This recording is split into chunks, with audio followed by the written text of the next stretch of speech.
চিন্তা করে বোন তো আমার ঘরতে আছে, আর ওর ছোট বোনের যদি আমি একটু একটু তাহলে চিন্তা করবি আমি কিছু বলবার গেলে আমার বোনের ভাত যাবি। আর ভাইয়া যখন মানুষ হয়ে গেছে তখন দেওরা ভাবির সামনে গিয়ে গান শুরু করেছে, ভাইয়া তোমার বর আমি যে দেবর, বুঝে দেখো ভাবি কার বেশি দাবি, ভাইয়া গেছে মালয়েশিয়ায় আমি এখন আসি। একদিন দেওরা যা ভাবি বলতে, ভাবি আপনার যে কি সাইজ, ভাবি মনে হয় আপনার বিয়েই হয়নি। এমন কথা শুনে ভাবি কান্দার কয়, এই সুন্দর কথা তোমার ভাই জীবনেও কয়। মেয়ে মানুষের খালি একটু তারিফ করেন, কি সাইজ রে, মনে বিয়ে হয়। আর আপনি জানেন দেওরা ভাবির তারিফ করার কারণ কি? ওই ওভার ডিউটি করবি, ওভার ডিউটি করবি। হাসতেছেন? আজকে পরকিয়া নষ্টমী সমাজের মধ্যে এই কারণে বেশি হচ্ছে। ধরে কথা কন না কেন, কথা কন না কেন? আমার মায়ের একটু মনোযোগ দিয়ে শুনবেন। তো মুসা বলছে আলহামদুলিল্লাহ। এখন আল্লাহ কি বলবে? আল্লাহ বললেন ইজহাব ইলা ফিরাউন ইন্নাহু তাগা, আমি আল্লাহ কেমন আছি যদি জানবার চাও তাহলে ফিরাউনের কাছে যাও। মুসাকে আল্লাহ বলতেছে আমি আল্লাহ কেমন আছি যদি জানবার চাও তো কার কাছে যাও? ওখানে গিয়ে দেখবা ইন্নাহু তাগা, ফিরাউন সীমা লঙ্ঘন করছে। প্রত্যেকটা মানুষের একটা সীমা আছে না নাই? ধরে কেন আছে না নাই? কিন্তু সীমা লঙ্ঘন করে যদি বলি আমাকে চিনিস, আমাকে চিনিস, খালি বগুড়া থেকে ঘুরে আসে তো সাইজ করবো রে, খালি ঘুরে আসবার দিয়ে। আপনার বলেন তো ওই কি সীমানার ভিতর আছে না বাইরে গেছে? কারণ ঘুরে আনার মালিককে, আর ওই বলতে যে ঘুরে আসেই তো সাইজ করবো। আল্লাহ দুঃসাথা পার হবার দেয়নি, এরই মধ্যেই ব্যাস সাইজ করে দিয়েছে, ব্যাস সাইজ। আল্লাহ কেমন আছে দেখার জন্য মুসা নবী ফেরাউনের দরবারে গেলেন। গিয়ে দেখে ফেরাউন সিংহাসনে বসে একটা জিকির করতেছে। সেই জিকিরটা হলো আনা রব্বুকুমুল আলা, আমি হলাম সব চাইতে বড় আল্লাহ। সুবহানাল্লাহ, নাউযুবিল্লাহ। আমি হলাম সব চাইতে বড় আল্লাহ। কিছুক্ষণ আগে মুসা নবী তুর পর্বতে কার সঙ্গে দেখা করছে, কার সঙ্গে কথা বলছে, আর এখন ফেরাউনের কাছে যে কি দেখতেছে। এখন আল্লাহর সাথে কথা বলে আসলাম, আর আসে দেখি নিজে আল্লাহ হয়ে গেছে। মুসা নবী হাত চুলকাচ্ছে, ধরে কোন কি চুলকাচ্ছে? আল্লাহ বুঝবার পারছে কিছু একটা খেলা হবে, কারণ খেলবার গেলে তো মাজাত বল থাকা লাগবে। আপনার বলেন তো মুসা নবীর হাতত শক্তি আছে না নাই? এক চর দিয়ে কার চোখের মনি উল্টে দিছে। এটা মরার সময় আপনার দেখবার পারবেন যে আসলে এক চোখ ভালো আছে, একটা উল্টে গেছে। এটা না মরলে তো আর দেখা যাবি না। কোন ফেরেশতা দেখা না গেলেও মরার সময় একটা ফেরেশতা দেখা লাগবে। দেখবেন অনেকে গজল গায়, এবারের মতন ফিরে যাও রে আজরাইল, মিনতি করিয়া কই তোমারে। এ গজল শুনে যদি আজরাইলের অন্তর দয়া হয় আর আজরাইল যদি ফেরত যায়, আপনার বলেন তোর চাকরি থাকবে? আল্লাহ বলবি তোর দেয় কাম হবি না। এই জন্য আজরাইল হলো নির্দয়, কোনো দয়া মায়া নাই। সন্তানকে এতিম করে, স্ত্রীকে বিধবা করে, আপনার সবচাইতে আপন মানুষকে নিজের ইচ্ছায় না আল্লাহর ইচ্ছায় আজরাইল জান কবজ করে। জোরে বলেন কার ইচ্ছায়? আল্লাহর ইচ্ছায় জান কবজ করে। একটু মনোযোগ দেন। আপনি যতই গজল গান আজরাইল ফেরত যাবে না। আল্লাহ বুঝবার পারলেন মুসা নবী যখন হাত চুলকাই তাহলে কিছু একটা খেলা হবে। এমন সময় আল্লাহ বললেন উদউ ইলা সাবিলি রাব্বিকা বিল হিকমাহ। মুসা, আমি তো আল্লাহ কেমন আছি জানবার চাইছো, আমি তোমাকে ফেরাউনের কাছে পাঠাইছি, মারামারি করা যাবে না, হিকমত নিয়ে তুমি দাওয়াত দাও। সঙ্গে সঙ্গে মুসা নবী বললেন লা ইলাহা ইল্লাল্লাহু মুসা কালিমুল্লাহ। ফেরাউন সিংহাসন থেকে লাফ দিয়ে বলে, মুসা রে, আমার রাজত্বের মধ্যে তোর আল্লাহর জিকির চলবে না। তোর আল্লাহর জিকির যদি করবার চাস, তোর আল্লাহর জায়গা যা। আজকে বাংলাদেশে আল্লাহর জায়গা কোনটা? জোরে খান। নামাজ সম্পর্কে আলোচনা শুনবেন। মসজিদে কেবলমাত্র আল্লাহর ঘর। আপনাদের প্রসাদখালিতে আল্লাহর জায়গা কতটুকু? একজন কয় হুজুর 4 শতক, অন্য জায়গায় আছে 10 শতক। এই সর্বমোট 14 শতক হলো আল্লাহর, আর বাদ বাকি সব আমাদের।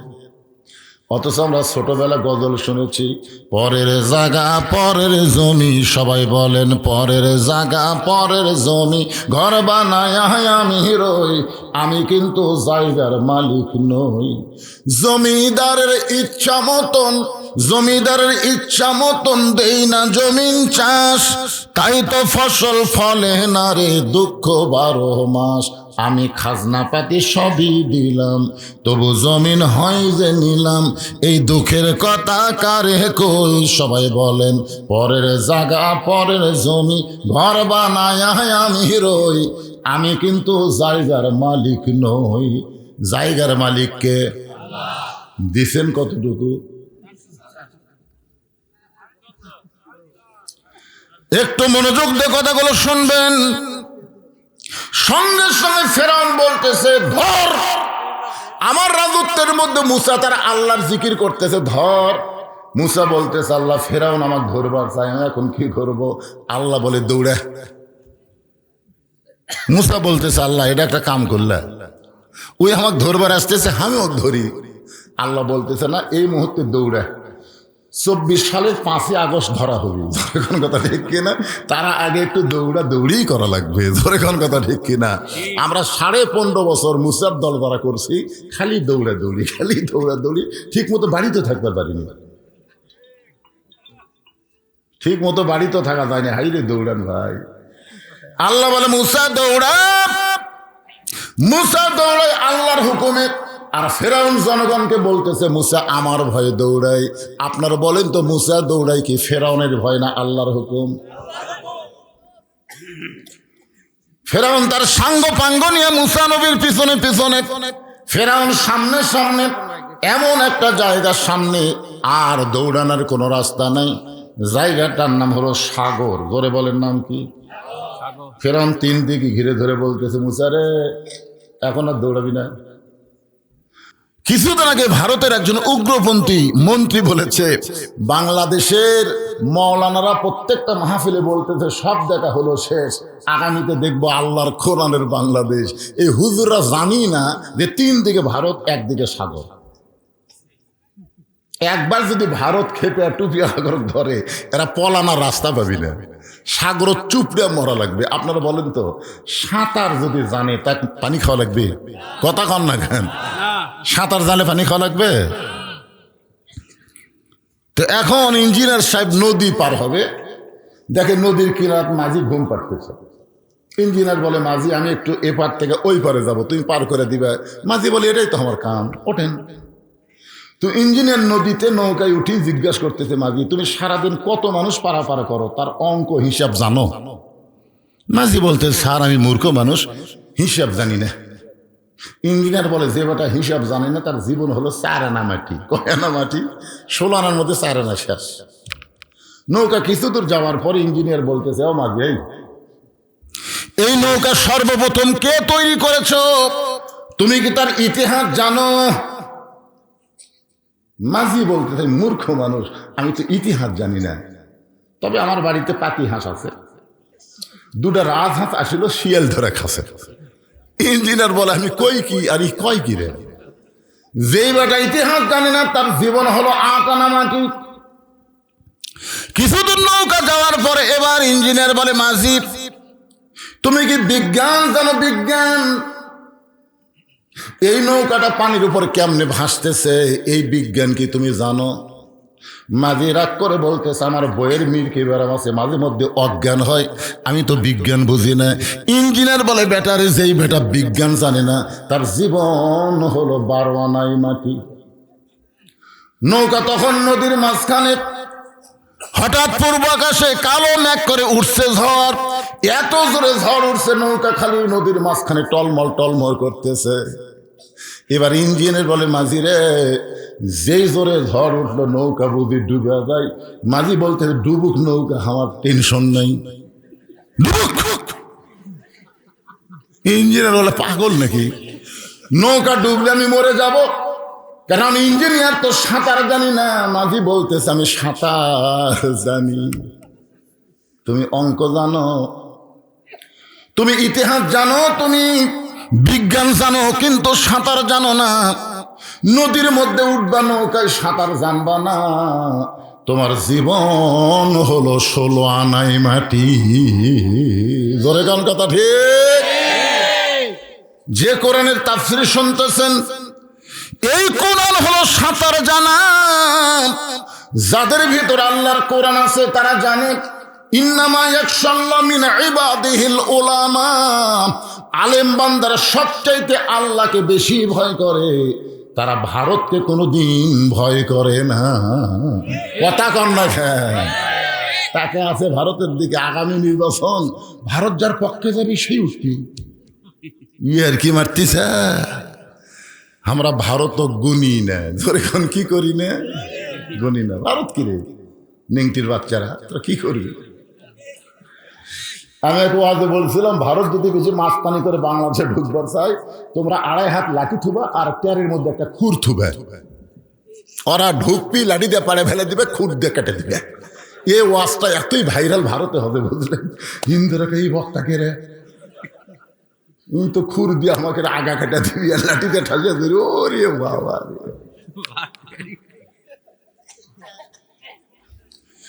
তিন দিকে ভারত, একদিকে সাগর।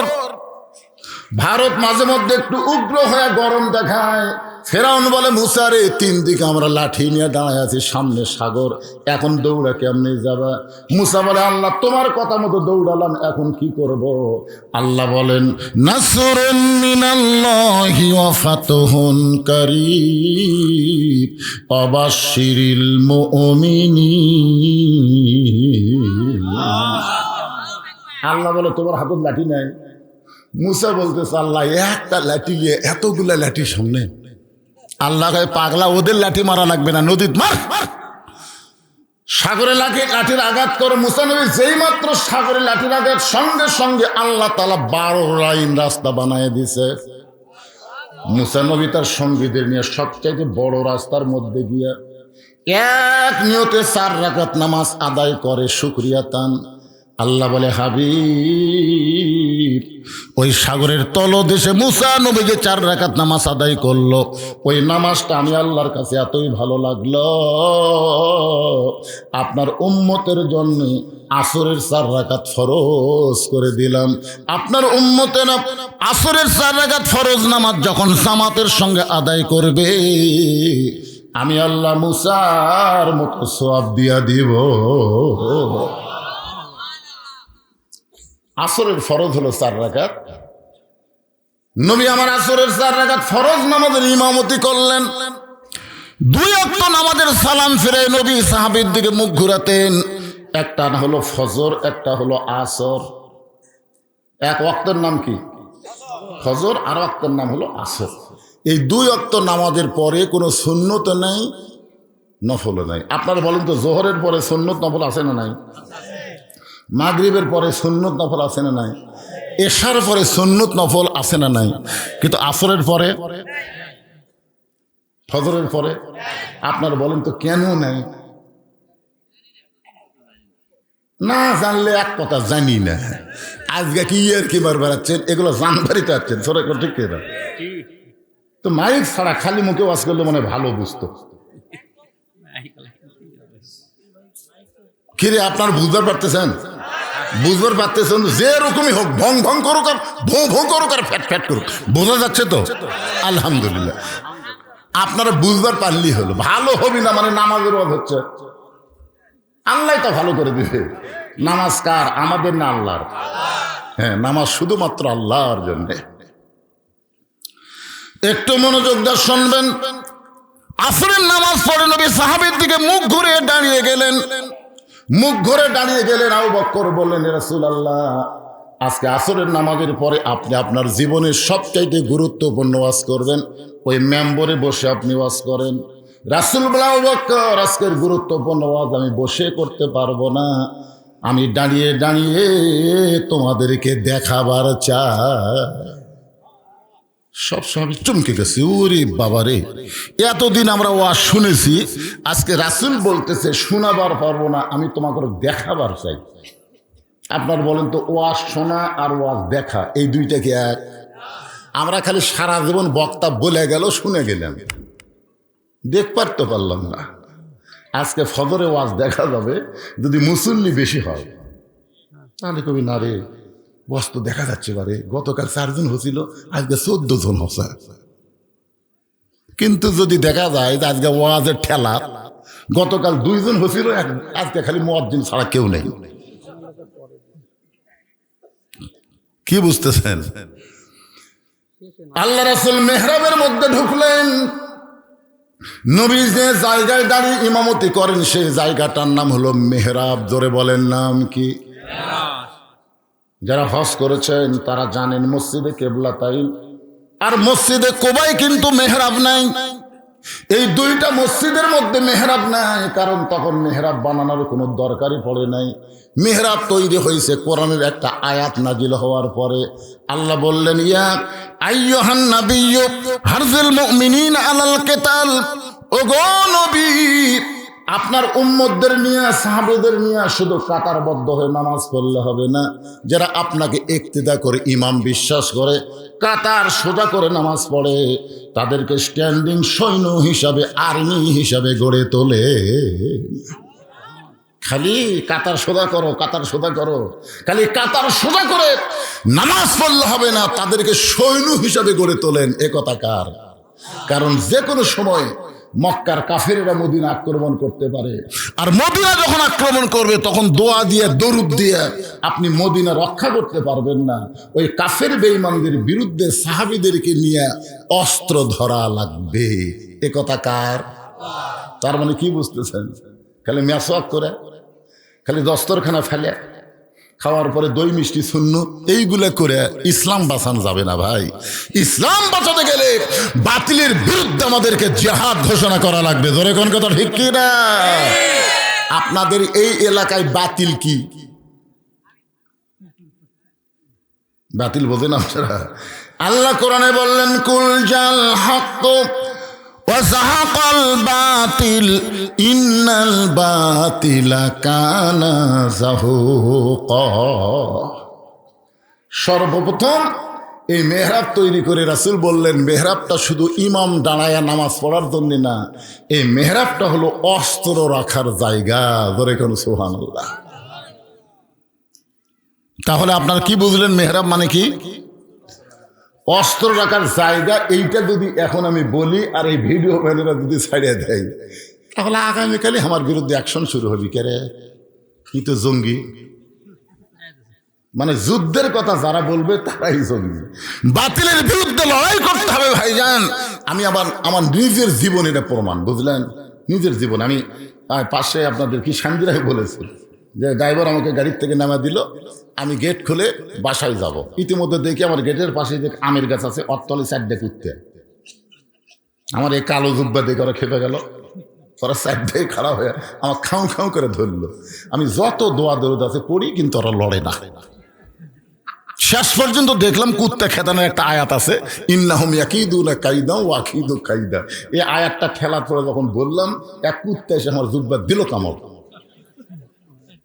তখন আমি কইলাম, কে রে, দোয়া দিয়ে, দরুদ দিয়ে, আয়তাল কুরসি দেওয়া হয় না, কোরআনের আয়াত করলেও কুত্তা লড়ে না। তখন আমার ইমান বলতে, হুজুর আপনার মুখত খালি দোয়া আছে, কিন্তু আপনার হাতত লাঠি নেই। খালি লাঠি থাকলে দোয়া লাগে। এক কুত্তার পাছাত বাড়ি মারলে বাকি 3টে এমনি ধুল মারবে। বাংলাদেশের মুসলমানের মুখে খালি দোয়া আছে, কিন্তু হাতত লাঠি নাই। লাঠি থাকলে হাসিনার মতন ফ্যাসিস্ট এই বাংলাদেশে নতুন করে আসতে পারবে না। জোরে বলেন কথা, ঠিক কথা বলেন না কেন ভাইজান? কথা বলা লাগবে। ভারত পায়তারা করতেছে, ভারতের একটা পুতুল আমাকে দেশত বসাবি। আপনারা ভোটের দিনে খালি ভোট দিলে হবে না, হাতত একটা করে মাল থোয়া লাগবে। কথা বুঝুন, কথা কর না গান। আজকে খালি ভোট দিবার আসিনি, কুত্তে খেতা মারাচ্ছে। জোরে কর কথা, ঠিক কিনা? এই খাও খাও কুত্তা যা করছে 15.5 বছর, আগামী ফেব্রুয়ারির 12 তারিখে কোনো কুত্তার জায়গা ভোট সেন্টারে হবে না। জোরে কথা কর না কেন, কথা বলা লাগবে। মনে করতেছেন খালি ওয়াশ করবার আছে, আপনার কোনো সাইজ করবার আছে, সাইজ হওয়া লাগবে না। হ্যাঁ, আল্লাহ কোরআনে বলেন, ইন্নাল্লাহা ইয়ামুরুকুম আন তুআদ্দুল আমানাতি ইলা আহলিহা ওয়া ইযা হাকামতুম বাইনান নাস আন তাহকুমু বিল আদল। আল্লাহর নবী আস্তে করে মেহরাবের মধ্যে ঢুকলেন। মেহরাবের ভিতরে ঢুকে নবী একটা থলিয়া, একটা ব্যাগ বের করলেন।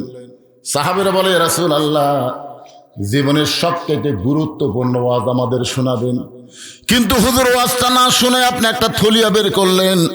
আল্লাহ রাসূল সাহাবীদের প্রশ্নের কোনো উত্তর না দিয়া ওই ব্যাগের ভিতর থেকে একটা জিনিস টেনে টেনে বের করতেছেন। ওসমান গনি বলে, রাসূলুল্লাহ, যে জিনিসটা থলিয়ার ভিতর থেকে আপনি বের করলেন, এইটা তো আপনার পরনের একটা জুব্বা হিসাবে দেখতে পাই। ওগো আল্লাহর নবী, এই জুব্বার মধ্যে এমন কি ওয়াজ আছে আমরা সকলে মনোযোগ দিয়ে শুনতে চাই।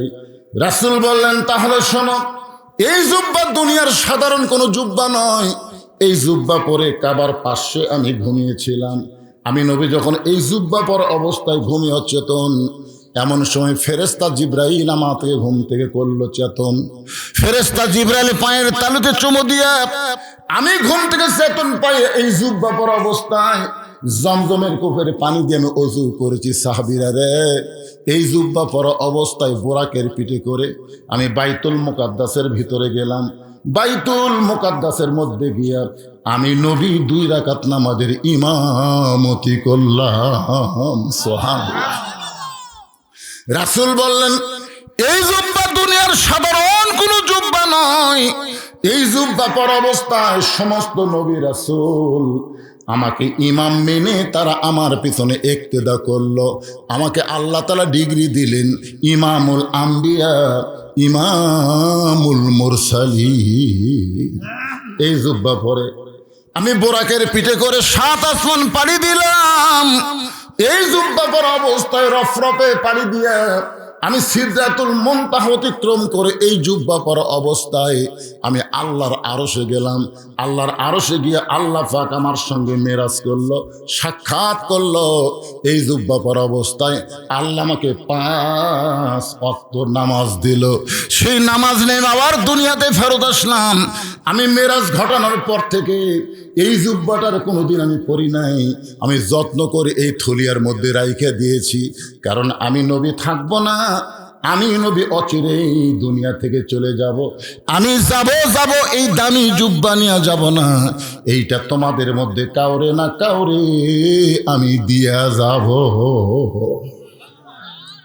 যেই বলছে এই জুব্বাটা আমি নিয়ে যাব না, এত দামি জুব্বা, এই জুব্বাটা আমি তোমাদের মধ্যে কাউরে না কাউরে দিয়ে যাব। এতক্ষণ প্রত্যেকটা সাহাবী বসেছিলেন, এবার তারা সাইজ হয়ে বসে গেলেন। এতক্ষণ বসেছিলেন, এবার সাইজ হয়ে বসলেন। আপনার বলেন তো বসা কয় রকম? এতক্ষণ বসে ছিল, কিন্তু এবার সাইজ হয়ে বসছে। তার মানে এই যে আপনারা ওয়াজ শুনবার যাচ্ছেন, আপনাদের মধ্যে কিন্তু 2 ধরনের বসা আছে। একটা বসার নাম হলো আলগা বসা। বলে কোন কি বসা? আলগা, এরকম আলগ হয়ে থাকে। ওয়াজ যদি সাটে তাহলে ডাবে, না সাটলে গায়ের ঘর হচ্ছে না। এরার নাম হলো আলগা বসা। আর একটা বসার নাম হলো ডাবা বসা। এরা বক্তার আকর্ষণে আসে না, এরা আসে আল্লাহর কোরআনের আকর্ষণে। ধরে কোন সুবহানাল্লাহ। কোরআন হাদিস থেকে গুরুত্বপূর্ণ কথা হবে, এরা ডাবা ডাবা খালি শুনতেই থাকবে। রাসূল বললেন, এই জুব্বা আমি নিয়ে যাব না, এটা তোমাদের মধ্যে কাউরে না কাউরে দিয়ে যাব। সবাই ডাবা বসে চিন্তা করতেছে, কি এই জুব্বা নবী কাক দিবে? এত দামি জুব্বা নবী কোন সাহাবীরে দিবে? নবীর সবচাইতে নিকটে যে সাহাবী বসে আছেন তার নাম হলো আবু বকর। জোরে বলেন, তার নাম কি? আবু বকর মনে মনে চিন্তা করে, এই জুব্বা বুঝি নবী আমাকেই দিবে। এই জুব্বা বলি নবী আমাকেই দিবে, কারণ আল্লাহ নবী নিজেই বলেছেন আল্লাহর পরে এই দুনিয়াতে কেউ যদি আমার দোস্ত থাকে, এই দোস্তের নাম হলো আবু বকর সিদ্দিক। এই কথাটা কখন বলছে জানেন? যখন আল্লাহ তাআলা নবীকে হিজরতের হুকুম দিলেন। আল্লাহ রাসূল সর্বপ্রথম যার দরজাত গেলেন তার নাম কি? আবু বকর। শুধু একটা বার বলছেন, চারদিকে কাফেরা কালে সাইড আছে তো, রাসূল ছিল বলেন আবু বকর, সাথে সাথে দরজা খুলে গেছে। আল্লাহ নবী বলে আবু বকর আমি তোমাকে ডাক দাও মাত্র দরজা খুললে কেমনে? আবু বকর বলে ইয়া রাসূলুল্লাহ আপনার কি মনে আছে কয়েক মাস আগে আপনি বলেছিলেন একদিন আল্লাহ হিজরতের হুকুম দিবে, আমাকে সঙ্গে করে আপনি মদিনায় যাবেন। সেদিন থেকে আজ পর্যন্ত কোনো রাত্রিবেলা ঘুমাইনি, বরং সারা রাত আমি দরজায় দাঁড়িয়ে থাকি। নবী এক টানে আবু বকরকে বুকের মধ্যে নিয়ে কপালে একটা চুমা দেবেন। আবু বকর আসমানের আল্লাহর পরে এই দুনিয়াতে কেউ যদি আমার দোস্ত থাকে, সে দোস্তের নাম হলো আবু বকর সিদ্দিক। গারে সুরের ভিতরে মাটি থেকে ৬,০০০ ফুট উপরে, যারা হজ করেছেন গারে সুর মাটি থেকে ৬,০০০ ফুট উপরে। নবী আমার একটু দুর্বল হয়ে আবু বকরের উরাতটাকে বালিশ বানিয়ে ঘুমায় গেছেন, কিন্তু হযরত আবু বকর গর্তের মধ্যে ঘুমায় না, মনের মধ্যে নানা রকম চিন্তা। এত ভালো একজন মানুষ, যেই মানুষ কোনোদিন কারো ক্ষতি করে নাই, কোনোদিন কাউরে কষ্ট দেয় নাই, আর সেই মানুষটাকে মক্কার কাফেররা পছন্দ করে না। এত চিন্তা করার পর আবু বকর হঠাৎ খেয়াল করে দেখে নবী তো ঘুম পাড়তেছে, কিন্তু মাথার উপরে একটা ছিদ্র দেখতে পায়। আবু বকরের মনের মধ্যে চিন্তা হয় ছিদ্র দিয়ে কিছু বের হইয়া যদি নবীরে কামড় দেয়। আপনার বলেন তো গর্তের মধ্যে কয়জন? জোরে বলেন কয়জন? আবু বকর একটাবারও মনে করে নাই ছিদ্র দিয়ে কিছু বের হয়ে যদি আমারে কামড় দেয়, এই কথা একটাবারও মনে করে নাই। বারবার মনে করতেছে যদি কিছু বের হয়ে নবীরে কামড় দেয়। এখন ডান উড়াতে নবী ঘুম পাড়তেছে, বাম পাখানা গর্তের মুখে লাগায় দিস। আল্লাহ কোরআনে বলেন আল্লাযী খালাকাল মাউতা ওয়াল হায়াতা লিয়াবলুয়াকুম আইয়ুকুম আহসানু আমালা। আমি আল্লাহ পরীক্ষা করব সুন্দর আমলের। আবু বকর যখন সিদ্ধের মুখে পাটা দিছে, সঙ্গে সঙ্গে বলে পাহাড়ি এলাকায় বিষাক্ত সাপ, তুই কোথায় রে? সাপ বলে লব্বাইক আল্লাহ। আল্লাহ কয় যা যাও ওই গাড়ি সুরের সিদ্ধে যে পাটা দিছে ওই পাতে কামড় বসা। আল্লাহর হুকুমে বিষাক্ত সাপ বিষ নিয়ে আবু বকরের পায়ের তালুতে যখন কামড় দেয়, সঙ্গে সঙ্গে বিষটা চলে আসছে কলিজায়। আবু বকর বলে সাপরে তুই কামড় দিলি, বিষটা কলিজায় আসলো, তুই মনে করলি আমি পা টান দেব, আমি মরে যাব, কিন্তু পা টান দিয়ে আল্লাহর নবীকে কামড়ানোর সুযোগ পাবি না। সাপটা বলতেছে আল্লাহ কামড় দিলাম কিন্তু পা তো টান দেয় না। আল্লাহ বলে আবার কামড় মার। সাপটা যখন আবার কামড় মারছে, আবু বকর বলে সাপরে একবার কামড় দিয়ে তোর মনের আশা পূরণ হলো না, তুই আবার কামড় দিলি, তুই মনে করছিস আমি পা টান দেব, আমি মরে যাব, কিন্তু আমার পা আমি টান দেব না। সাপটা বলে আল্লাহ দুইবার কামড় মারলাম, এরপরেও যখন পা টান দেয় না কি করব? আল্লাহ বলেন আবার কামড় মার, আবার কামড় মার, আবার কামড় মার। কিতাবের মধ্যে আছে 5-5বার সাপটা কামড় মারছে। বিষের যন্ত্রণায় আবু বকরের গোটা দেহ থরথর করে কাঁপতেছে। হঠাৎ অসতর্ক মুহূর্তে এক ফোঁটা চোখের পানি নবীর গাল মোবারকে পড়েছে। নবী আমার ঘুম থেকে চেতন পায়, বলে আবু বকর বাড়ির কথা মনে করে কাঁদতেছো, বিয়ে বাচ্চার কথা মনে করে কাঁদতেছো? আবু বকর বলে রাসূলুল্লাহ আমার কলিজা চিরে যদি আপনাকে দেখাতে পারতাম, আমার কলিজার মধ্যে আল্লাহ নবী ছাড়া আর কারো জায়গা নেই। তাহলে কি জন্য কাঁদতেছো? বলে সিদ্ধের মুখে পাটা দিছে, কি জানো বারবার কামড় দেয়। আল্লাহ নবী আবু বকর বিষাক্ত সাপ তোমারে কামড় দিছে, পাটা টান দাও, তোমার চোখের পানি পড়তেছে, একটা বার কি তুমি আমার ঘুম থেকে ডাক দিবা না? আবু বকর বলে নবী গো আমার জীবনের চাইতে আপনার ঘুমের দাম বেশি। সঙ্গে সঙ্গে নবী বলে, আল্লাহ, যে আবু বকর নিজের জীবনের দিকে না তাকায়া আমাকে বেশি মহব্বত করে সে আবু বকরকে আমি নবী কি দিব আল্লাহ? আল্লাহ বলে, হাবিব রে, আপনার সমস্ত উম্মতের নেকি যদি এক পাল্লায় দেওয়া হয় আর আবু বকরের গায়ে সুরের মহব্বত যদি অন্য পাল্লায় দেওয়া হয়, সমস্ত উম্মতের নেকির চাইতে আবু বকরের মহব্বতের ওজন বেশি হবে। সে আবু বকর মনে মনে চিন্তা করে, জুব্বা বুঝি আমি পাই, এত দামি জুব্বা নবী অন্য কাউরে দিবে না, আমাকেই দিবে, এই মনে করে চিন্তা করতেছে, কিন্তু জবান খোলার সাহস পাচ্ছে না। এমন সময় আবু বকরের বাম পাশে একজন বসে আছে, তার নাম হলো হযরত ওমর। জোরে বলেন, নাম কি? মনে মনে চিন্তা করতেছে, এই দামি জুব্বা বুঝি আমিই পাই, কারণ রাসূল বলেছেন আমার পরে কেউ যদি নবী হতো, লাউকানা ওমর। নবুয়তের দরজা বন্ধ হয়েছে বলে ওমর নবী হওয়ার পারে নাই। রাসূল বলেছেন নবী হওয়ার সব যোগ্যতা আল্লাহ ওমরকে দান করেছে। এই কোরআনে 23টা আয়াত, জোরে বলেন কয় আয়াত? 23টা আয়াত আল্লাহ শুধুমাত্র উমরের পক্ষে, উমরের শানে নাজিল করেছে। জোরে কোন সুবহানাল্লাহ। আল্লাহ রাসূল বলেছেন আমার পরে যদি নবুয়তের দরজা খোলা থাকতো, আল্লাহ উমরকে নবী বানায় দিত। কিন্তু আল্লাহ যে বলে ফেলেছে, মা কানা মুহাম্মাদুন আবা আহাদিম মির রিজালিকুম ওয়ালাকিন রাসূলুল্লাহি ওয়া খাতামান নবীন। আমাদের নবীর পরে আর কোন নবী হবে? জোরে কোন হবে? কিন্তু যদি হতো তাহলে কি হতো? এই নবীর এই কথাটা আল্লাহর এতই পছন্দ হয়েছে, কিন্তু কি করবে, আল্লাহ নিজেই নবুয়তের দরজা বন্ধ করে দিছে। এই জন্য ওমরকে দুনিয়াতে নবী করে পাঠাবেন না, কিন্তু হাসরের ময়দানে আল্লাহ তাআলা নবীর এই কথার দাম দিতে গিয়া ওমরকে নবীদের কাতারে দাঁড় করাইয়া দিবে। যেই কাতারের প্রথম নবী থাকবে দাউদ আলাইহিস সালাম, খুব খেয়াল করবেন, যেই কাতার, কয়েকটা কাতার হবে, নবীদের সব নবী কিন্তু এক কাতারে দাঁড়াবে না, আমাদের নবী একাই এক কাতার। যে কাতারের প্রথম নবী হবে দাউদ আলাইহিস সালাম, ওই কাতারে 2 নম্বরে আল্লাহ হযরত ওমরকে ঢুকাই দিবে, 3 নম্বরে দাঁড়াবে সুলাইমান। 1 নম্বরে কে? মনোযোগ, 1 নম্বরে দাউদ, 2 নম্বরে ওমর, 3 নম্বরে সুলাইমান। আল্লাহর যত নবী আছে সমস্ত নবীরাই হলো বুদ্ধিমান, আর চালাক নবী হলো মাত্র 2 জন। আপনারা বলেন তো চালাক নবী 2 জন, এই 2টার নাম জানেন? একটা হলো মূসা আর একটা কি? সুলাইমান। আল্লাহ রাসূলের একটা হাদিসের ব্যাখ্যায় বলা হয়েছে, কোন সন্তানের যদি স্মরণ শক্তি কম হয়, সকালে মুখস্থ করে বিকালে ভুলে যায়, আবার বিকালে মুখস্থ করে রাত্রে মনে নেই, এই সন্তানদের ডান হাতে, ধরে কোন হাতে, এই 2 চালাক নবীর নাম আরবিতে লিখে 21 দিন যদি বেঁধে রাখা যায়, এই 2টা নবীর রুহানি তাওয়াজ্জুকে আল্লাহ তার জেহান শক্তি আবার ফিরাইয়া দেয়। এটা তাবিজ দিয়ে দিলাম, একটু মনোযোগ দিয়ে শুনবেন। একজন চালাক হলো মূসা আর একজন চালাক হলো সুলাইমান।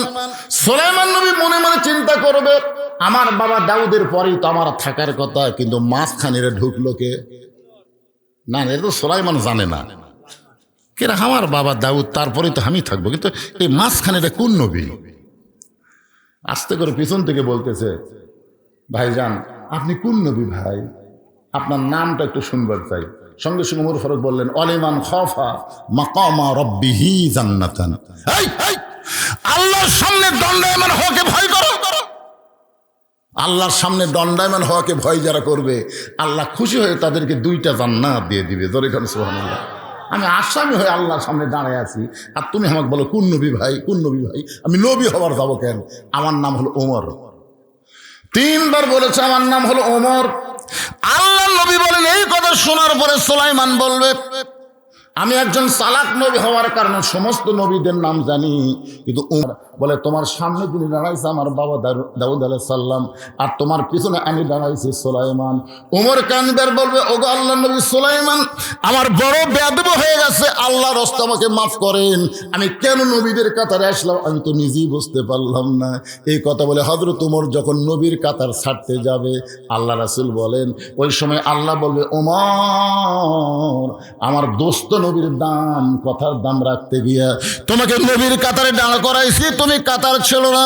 উমর ফারুক বলবেন আল্লাহ নবীর কাতারে আমার দল কর আপনি খুশি করতে পারবেন না, বিশ্ব নবীর উম্মতের কাতারে আমি দাঁড়াতে চাই। বিশ্ব নবীর উম্মতের কাতারে দাঁড়াইলে লাভটা কি? লাভ জানেন আপনারা? আছেন আমার মুক্তার, আছেন আমার ব্যারিস্টার, শেষ বিচারের হাইকোর্টেতে তিনি আমায় করবেন পার, আমি পাপী তিনি জামিনদার। আল্লাহর নবী প্রত্যেকটা উম্মতকে বাঁচানোর জন্য আল্লাহর কাছে ওকালতি করবে, ব্যারিস্টারি করবে, আল্লাহর কাছে সুপারিশ করে আমাদেরকে জান্নাতে পৌঁছে দিবে। তাহলে বিশ্ব নবীর উম্মতের কাতারে দাঁড়ানো এটা বিশাল একটা ভাগ্যের ব্যাপার। সেই উমর মাথা নিচু করে মনে মনে চিন্তা করে এই জুব্বা বুঝে আমি পাই। ওমর ফারুকের পাশে একজন মনে মনে চিন্তা করতেছে জুব্বা বুঝে আমি পাই, কারণ আমি হলাম নবীর ডবল জামাই। আপনারা বলেন তো আল্লাহ নবীর ডবল জামাই তার নাম কি? খালি ওসমান? খালি ওসমান? এটা একটা হলো। এখানে যারা হাজী সাহেব আছেন, হজ করছেন তো নাকি? আপনি করছেন? মাশাআল্লাহ। এখানে যারা হাজী সাহেব আছে তারা সবাই জানে জান্নাতুল বাকিতে ঢুকতে গেলে দরজায় গেটে লেখা আছে এই গোরস্থানের মধ্যে 10,000 সাহাবী ঘুম পাড়তেছে। সুবহানাল্লাহ বলেন। কত হাজার? 10,000-এর বেশি সাহাবী জান্নাতুল বাকির মধ্যে ঘুমায় আছে। আমাদের বাংলাদেশে কিন্তু একটা সাহাবীর কবর নেই, একটাও নেই।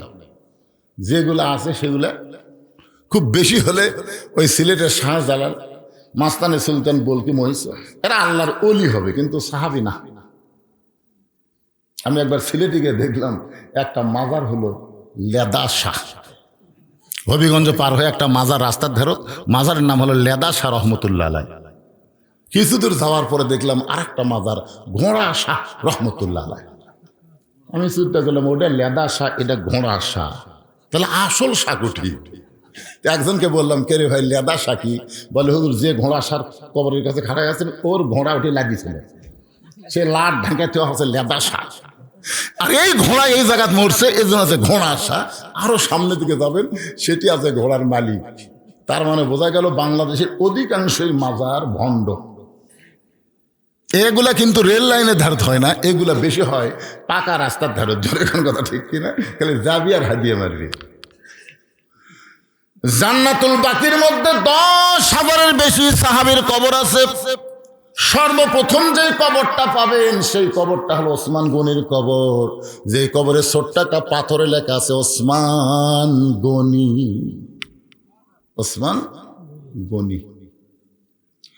আল্লাহ নবী ডাক দেন ওসমান, আল্লাহ তোমাকে এত সম্পদ দান করেছে, তুমি কি হিসাব বলতে পারো? ওসমান গনি বলতেছে ইয়া রাসূলুল্লাহ, আল্লাহ আমাকে যত সম্পদ দান করেছে এই সম্পদ রাখতে গেলে যে গুদাম হয়, ওই গুদামে যে তালা দেই, সেই তালার চাবি টানতে একটা শক্তিশালী উট হিমশিম খায়। সুবহানাল্লাহ কর না কেন?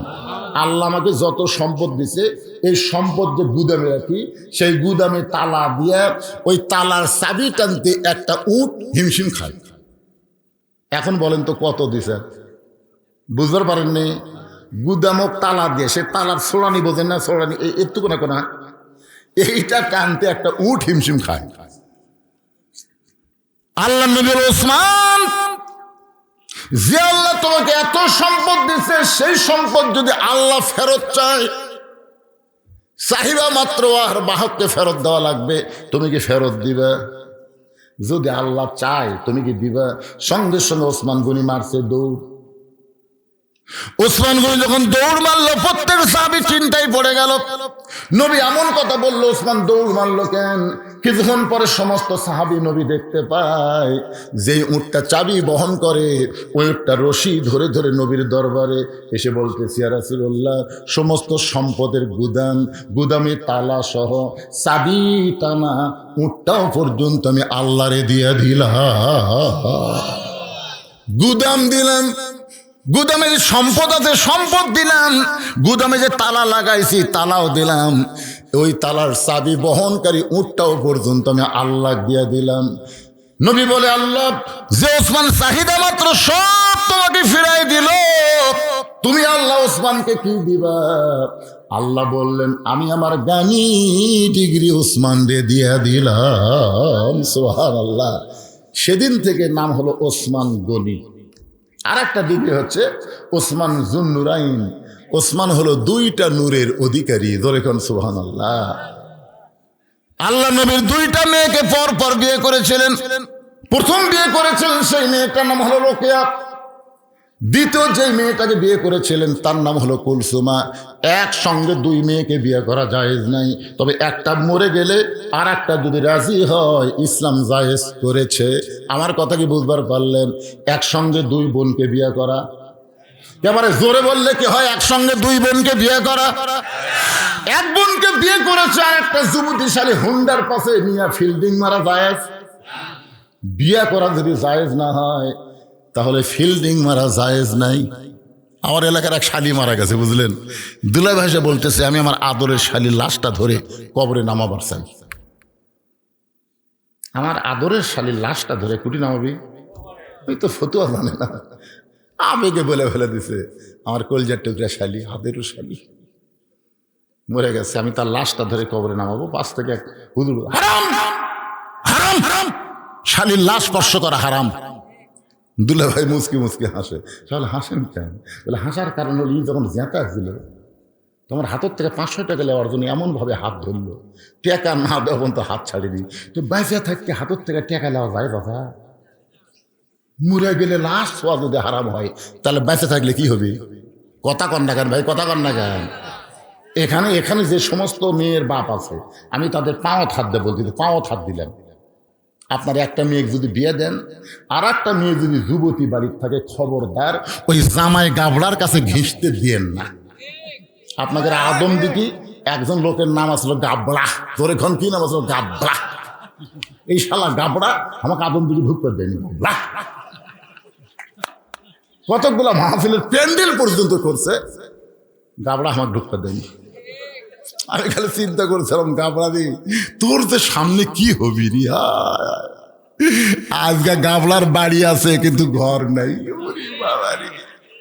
গাবলা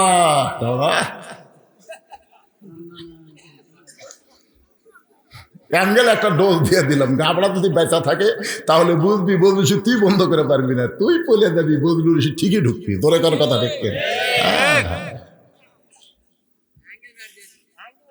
অ্যাঙ্গেল আছে, অ্যাঙ্গেলের দিন শেষ। এখন ডাইরেক্টের বাংলাদেশ আরো অ্যাঙ্গেল।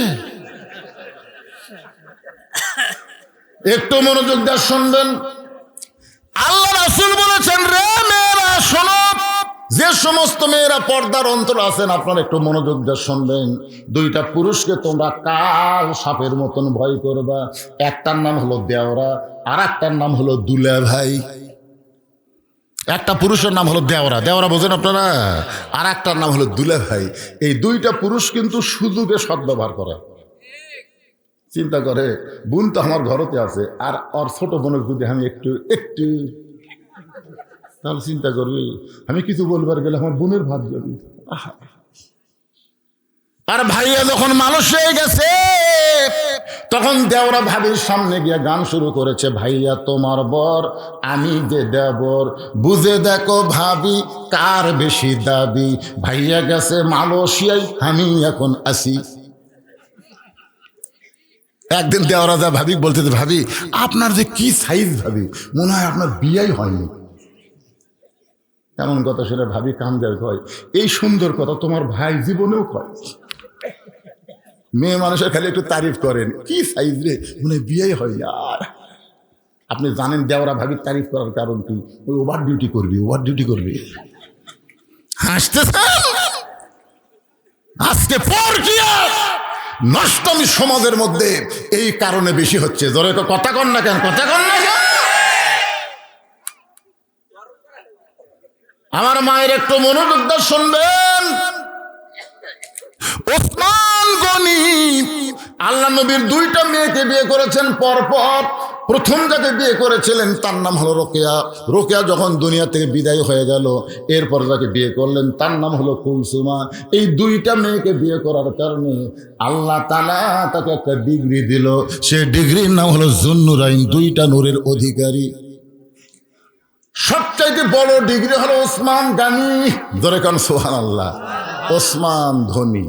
আর আমরা কি এখানে যতগুলো লোক আছে আমরা কি?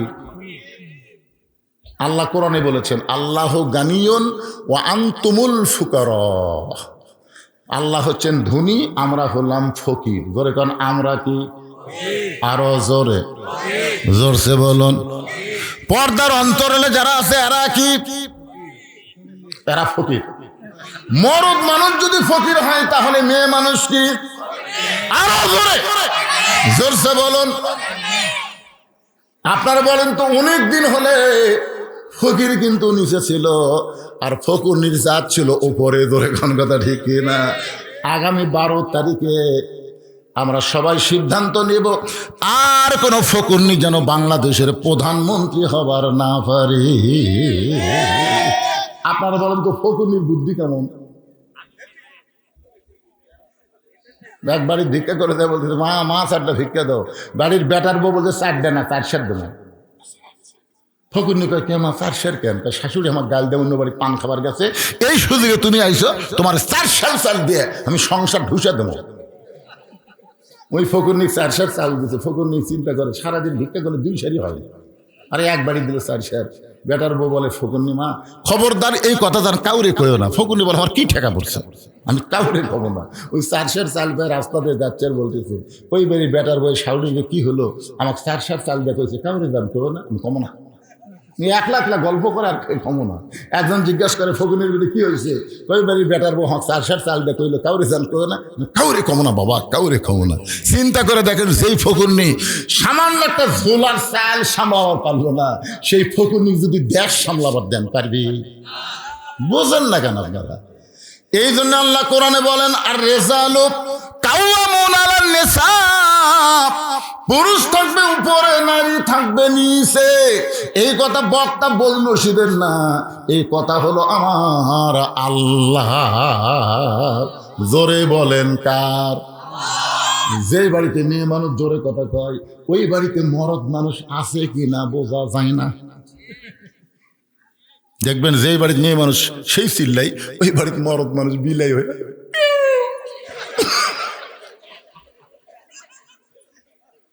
আচ্ছা আপনারা বলেন তো, আপনাদের এই প্রসাদখালি যখন ঝগড়া লাগে মরদ মানুষের কথা শোনা যায়? হাই রে, মেয়ে মানুষের টুটির পাওয়ার ভাই। ঠিক বলেন না? যার বউ ঝগড়া করে ওই জীবনে জান্নাতে যার পারবি না, কারণ মুখের কথা হলো একটা পর্দা। আপনার বউ ঝগড়া করার কারণে তার পর্দার খেলাফ হয়ে গেল। রাসূল বলেছেন দায়ুসুলা ইয়াদখুল জান্নাত, দায়ুস কোনোদিন জান্নাতে যাবার পারবে না। এই জন্য আমার মা বোনদেরকে আমাদের সাইজের মধ্যে রাখার দরকার আছে না নাই? আমার মায়েদের জন্য বলতে যে মা আপনাদের বেশি ওয়াজ শোনা লাগবে না, একটা আমল করবেন। আল্লাহ কোরআনে বললেন অকারনা ফি বুয়ুতিকুন্না ওয়ালা তাবাররাজনা তাবাররুজাল জাহিলিয়াতিল উলা। আল্লাহু আকবার। ওসমান গনি মনে মনে চিন্তা করে, জুব্বা বুঝে আমি পাই, আমি হইলাম আল্লাহ নবীর ডবল জামাই। ওসমান গনির পাশে একজন বসে বসে মনে মনে চিন্তা করে, এই জুব্বা তো আমি পাবো, এই জুব্বা তো আমি পাবো। তার নাম হলো হযরত আলী। ধরে বলেন নাম কি? আবু বকর কি চিন্তা করতেছে? জুব্বা বুঝি আমি পাই। উমর ফারুক চিন্তা করতেছে, জুব্বা বুঝে আমি পাই। ওসমান গনি চিন্তা করে, জুব্বা বুঝে আমি পাই। কিন্তু হযরত আলী বলতেছে জুব্বা তো আমি পাবো। হযরত আলী জুব্বা পাবে। আরে মজার ওয়াজ আসতেছে,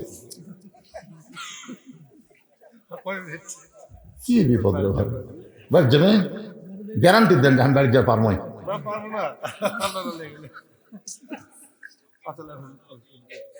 আপনাদের চেয়ারম্যান বসে আছে তো, সেই মজা লাগছে না। চেয়ারম্যানেরা তো বেশিক্ষণ থাকতে পারছে না, বলছেন সারাদিন কাজ কাম করে মানুষের, এখন তো একটা ফকুর নিয়ে পর্যন্ত ও চেয়ারম্যান আমার বৃদ্ধ ভাতার কি হল, আমি হিসাব করে দেখছি বাংলাদেশের যত নেতা থাক সবচাইতে বেশি কষ্ট হলো চেয়ারম্যানের। ধরে কর কথা এমপি কিন্তু কেউ কথা কর পারবে না, কিন্তু চেয়ারম্যান ও চেয়ারম্যান আমার অটো ভ্যানের চাকা ভেঙে গেছে, অটো চেয়ারম্যান তাহলে আমার রাস্তা দিয়ে ছবি না। ও রে বাবা রে, ভোট নেওয়ার আগে 500 খাইছু, এখন আমার অটো ভ্যান চালাতে পারিস না।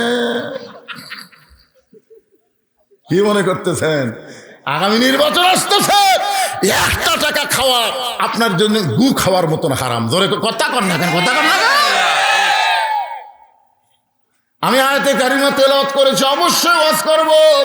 ইন্নাল্লাহা ইয়ামুরুকুম আন তুআদ্দুল আমানাতি ইলা আহলিহা ওয়া ইযা হাকামতুম বাইনান নাস আন তাহকুমু বিল আদল। এই আয়াতের বাংলা অর্থ আমি বুঝাবো। এই কথা কোনোদিনও বলবেন না আমার ভোট আমি দিব, যাকে খুশি তাকে দিব। এইটা করে মুসলমানের কথা না।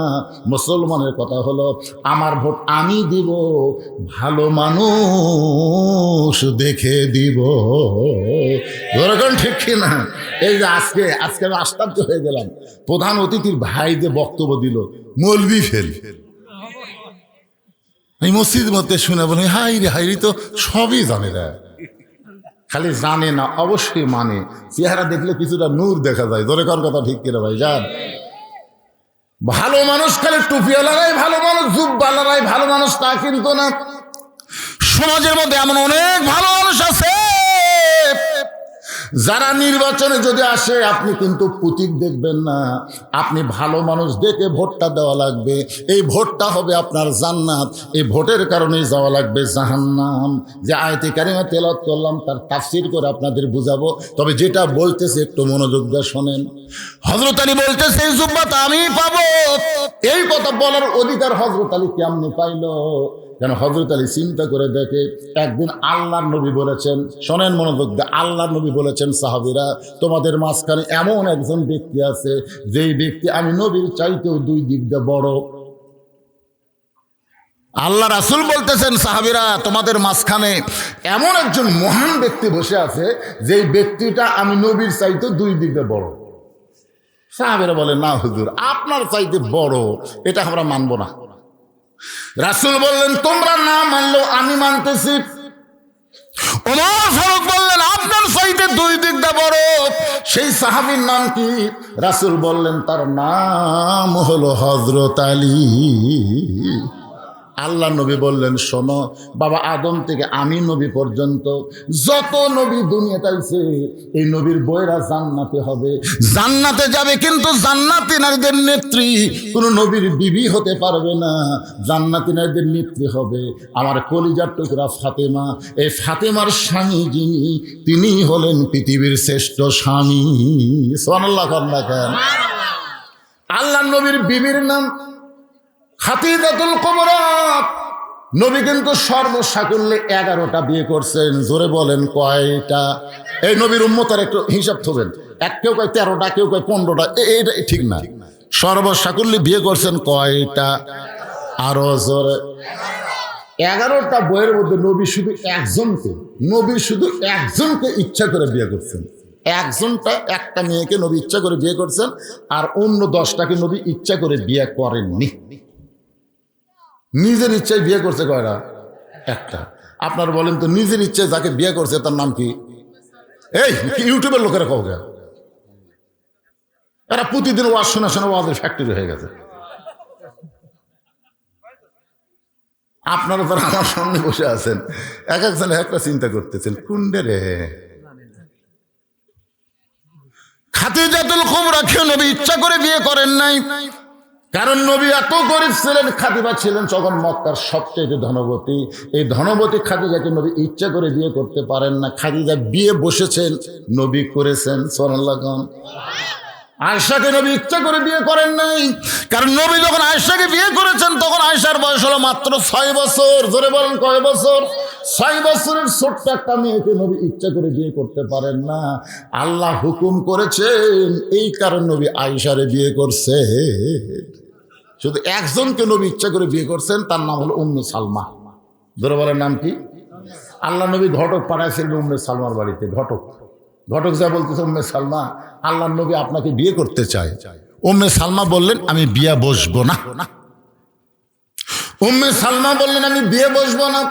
ঘটক বলে উম্মে সালমা, যেই নবীর জুতার পরশে আল্লাহর আরশ ধন্য হয়ে যায়, সুবহানাল্লাহ কন্যা গান, লাইলাতুল মেরাজে সিদরাতুল মুনতাহা পাড়ি দিয়ে আল্লাহর আরশের দিকে নবী যখন যাচ্ছেন, এমন সময় জিবরাইল বলে নবী গো, আপনি কি জুতা পায়ে আল্লাহর আরশে যাবেন? নবী বলতেছে ও জিবরাইল, আল্লাহর সঙ্গে মিরাজ করার আশায় আমার জুতা খোলার কথা খেয়াল নাই। এই মনে করে যখন নবী আমার জুতা খুলতে যাবে, আরশ থেকে আওয়াজ আসতেছে, ওগো নবী, জিবরাইল আপনাকে চিনে না বলে আপনার জুতার কথা বললো, কিন্তু আমি আল্লাহ আপনাকে চিনি। আমার আরশ দামি হতে পারে, কিন্তু আপনার জুতার পরশে আজকে ধন্য হয়ে যাবে। তোর পাহাড়ের ধুলি লাগিয়া, তোর পাহাড়ের ধুলি লাগিয়া মুসা নবীর সম্মান বেড়ে যায়, নূর নবীর জুতার ধুলায় আল্লাহর আরশ ধন্য হয়। সুবহানাল্লাহ। সেই নবী তোমাকে বিয়ে করতে চায়, আর তুমি বলতেছো বিয়ে বসবো না। উম্মে সালমা বলতেছে আমি নবীর সঙ্গে বিয়ে বসবই না। ঘটক এসে নবীর কাছে বলছে যে হুজুর, এই বেদবের কাছে হাত কেন পাঠাচ্ছেন? আপনার প্রস্তাব যে প্রত্যাখ্যান করে এই মানুষ। আল্লাহ রাসূল বললেন, ঘটকারি ঠিক মতো করবার পারো না, আবার রিপোর্ট দাও, আমি নিজেই যাচ্ছি। আল্লাহ রাসূল নিজে উম্মে সালমার দরজা দিয়ে সালাম দিলেন, আসসালামু আলাইকুম ইয়া আহলাল বাইত। উম্মে সালমা বলে ওয়ালাইকুম আসসালাম, আপনার শরম নাই? উম্মে সালমা বলতেছে ওয়ালাইকুম আসসালাম, আপনার শরম নাই? আমি ঘটক ফিরিয়ে দিলাম, তারপরে আপনি আবার আইছেন। রাসূল বলে উম্মে সালমা, আমি আপনাকে বিয়ে করতে চাই। উম্মে সালমা বলতেছে আমাকে বিয়ে যদি করবারই চান, আমার 3টা শর্ত পুরা করা লাগবে, পারবেন? উম্মে সালমা বলতেছে আমার 3টা শর্ত পুরা করলে আমি আপনার সঙ্গে বিয়ে বসবো। রাসূল বলেন প্রয়োজন হলে তোমার 3টা শর্ত পুরা করে হলো আমি তোমাকে বিবাহ করব ইনশাআল্লাহ। এখন আপনাদের কাছে আমার প্রশ্ন, উম্মে সালমার মধ্যে এমন কি আছে যেইটার কারণে নবী নিজে বিয়ে করতে পাগল হয়ে গেলেন? আমার মায়েরা যারা পর্দার অন্তরে বসে আছেন, মা, উম্মে সালমা যে 3টা শর্ত নবীকে দিলেন, পুরুষ মানুষের জন্য প্রয়োজন না হোক, আপনাদের জন্য এইটা শোনা দরকার। আপনারা বলেন মেয়েদের কিছু আর শোনা দরকার আছে না নাই? কারণ বউগুলা যদি ভালো হয়, স্বামীগুলা যে জান্নাত পাবি। সুবহানাল্লাহ। আমরা বাইরে থেকে যখন ঘরের মধ্যে ঢুকলি প্যাঁ এটা নাই উঠে নেই, তখন আমরা বাইরেই ভালো রে, বাইরেই ভালো। মরদ মানুষ এখন বাড়ির থাকতেই পারতেছে না, এই শালা বইয়ের অত্যাচারে।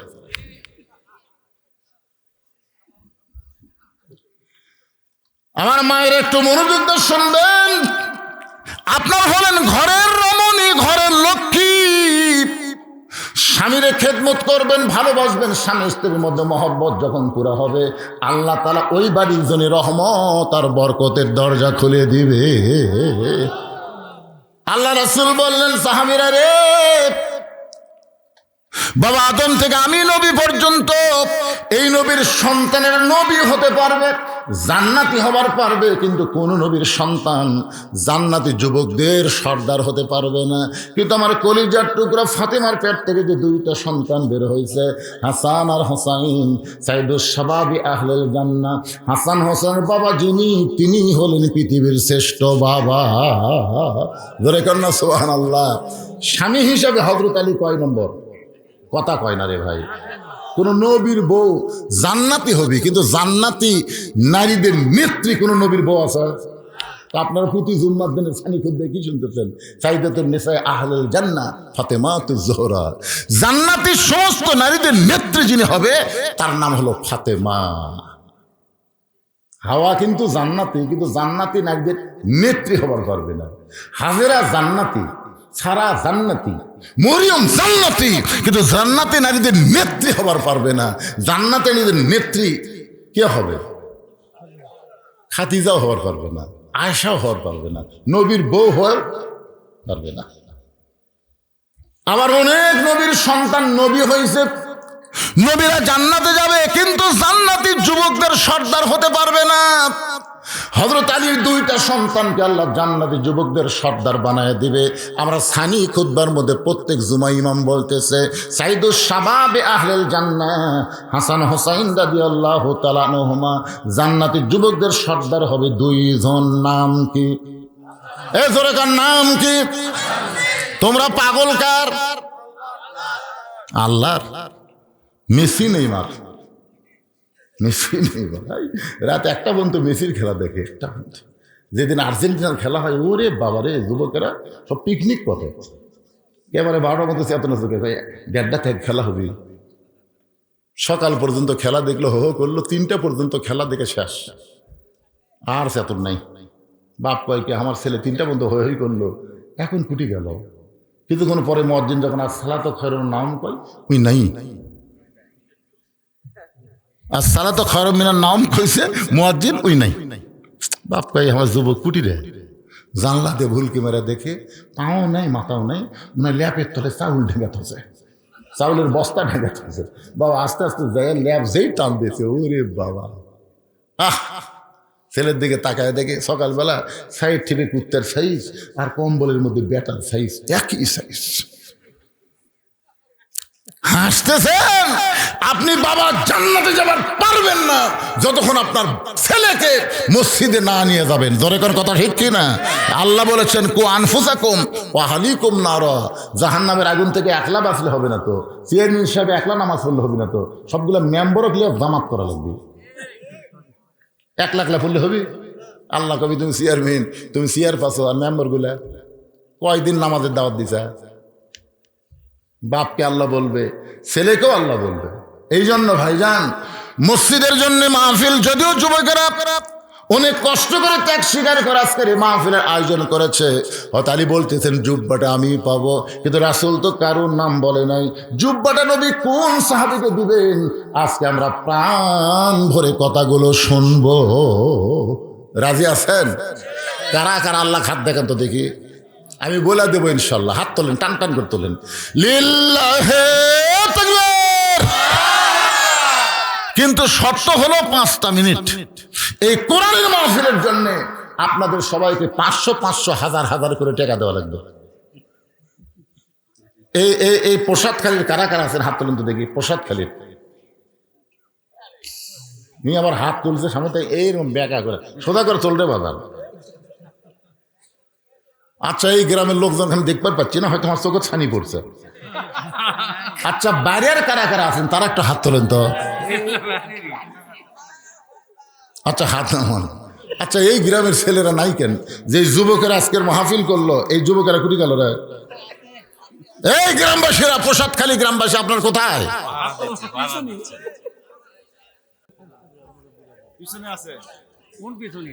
কোন পিছনে? আমি তো দেখতে পেলাম না।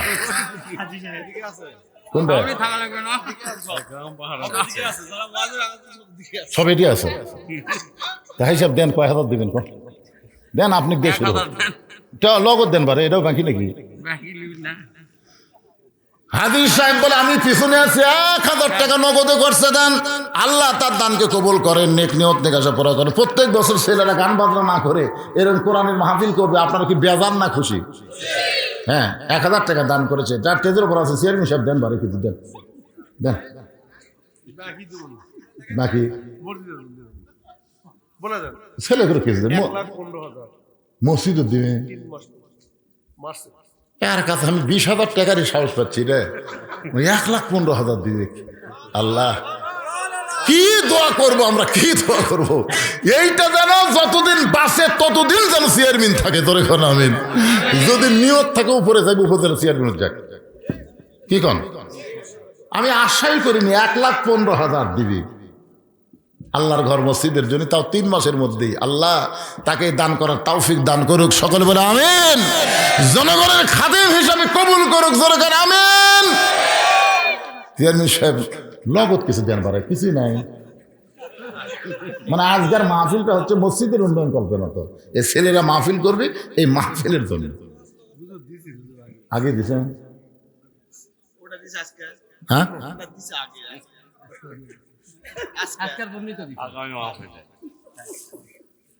আচ্ছা, আগামী মাহফিলের জন্য হচ্ছে, আজকের জন্য না।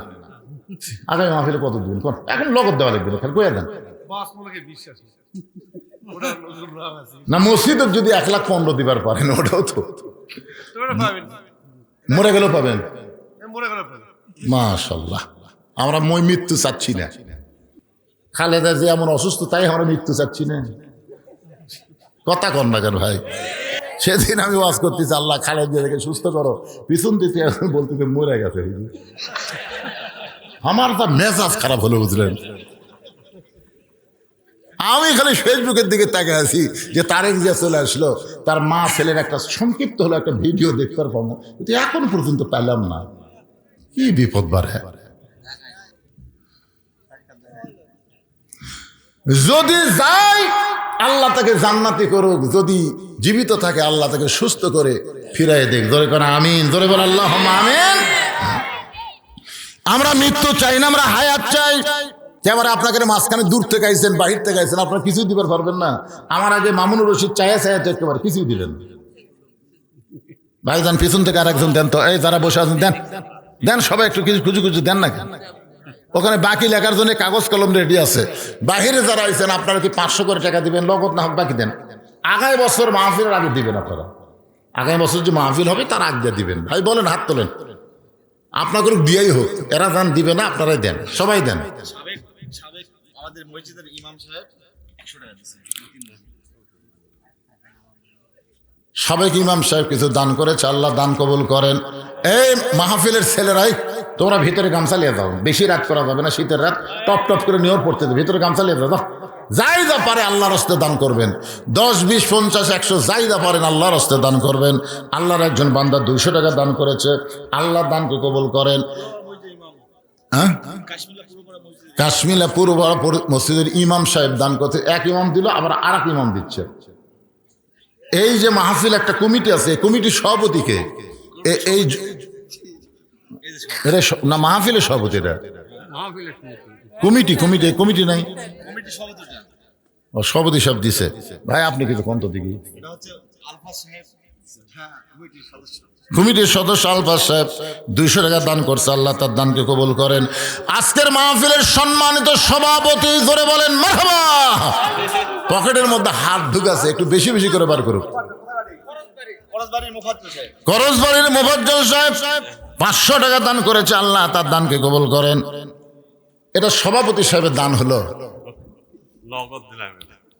নগদ চাচ্ছি না তো, বাকি দেন, বেশি দেন, বাকি দেন। হ্যাঁ, প্রসাদকালীর খোকন 400 টাকা দান করেছে, আল্লাহ কবুল করেন।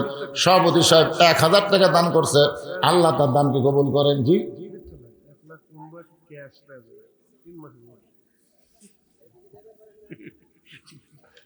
3 মাসের মধ্যে 1,15,000 টাকা ক্যাশে দিয়ে দেবে ইনশাল্লাহ।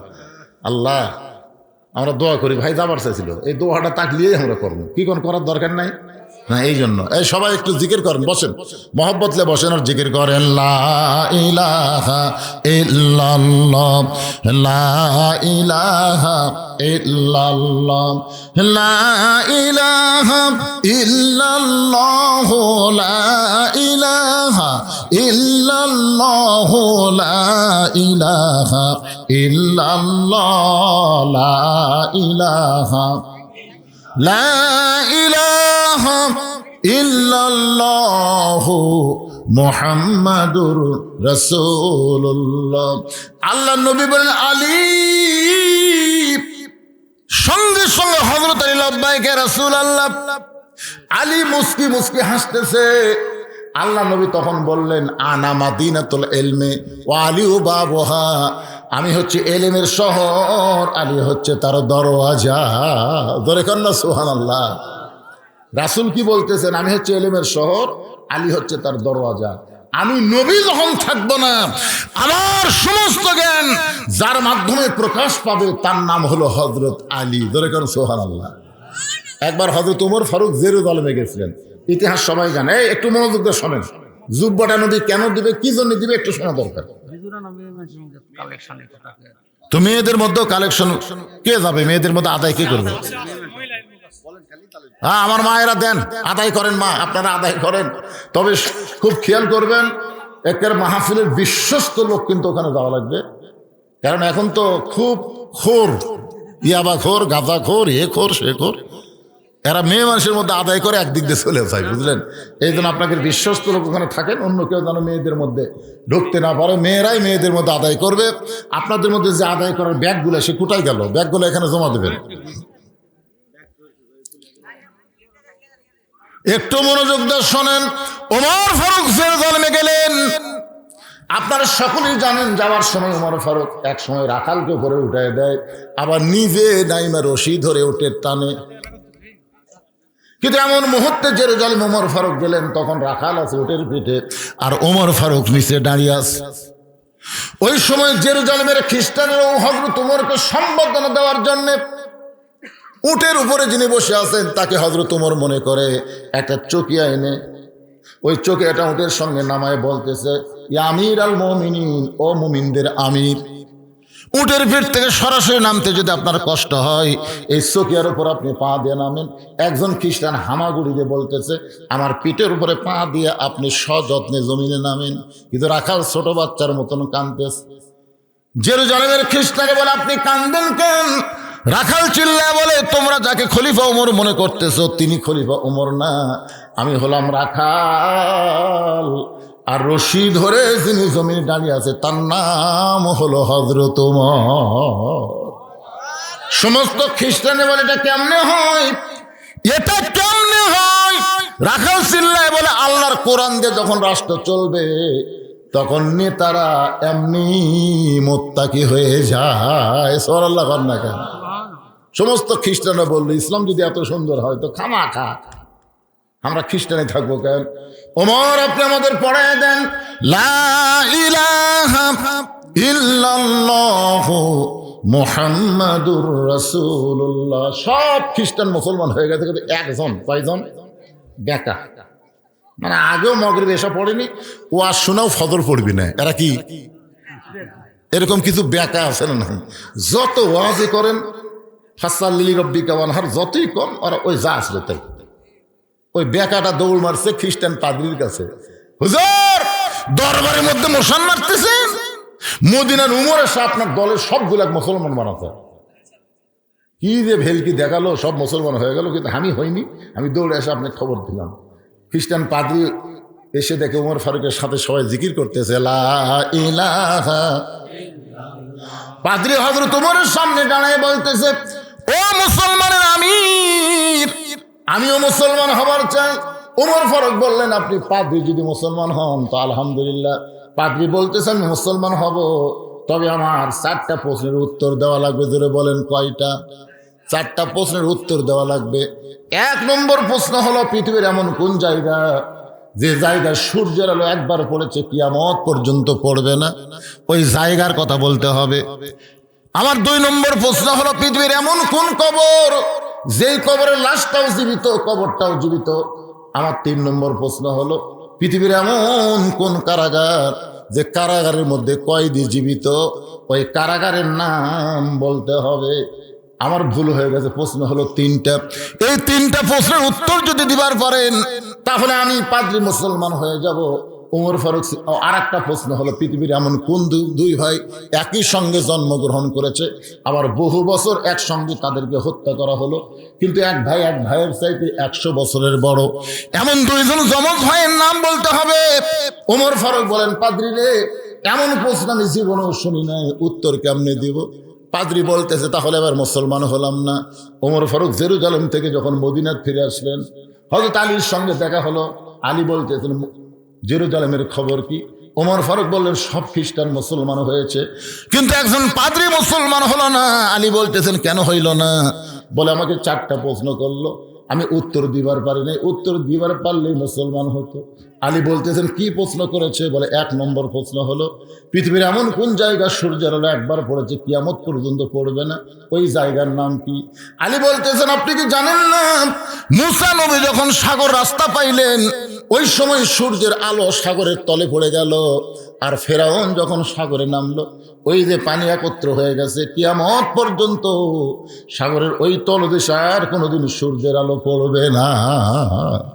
ওমর ফারুক বলে, আলী রে, আমাকে 2 নম্বর প্রশ্ন করলো, কবরটাও জীবিত লাশটাও জীবিত, আমি তো বুঝতে পারলাম না। আলী বলতেছেন, কবর হলো মাছ আর লাশ হলো ইউনুস আলাইহিস সালাম।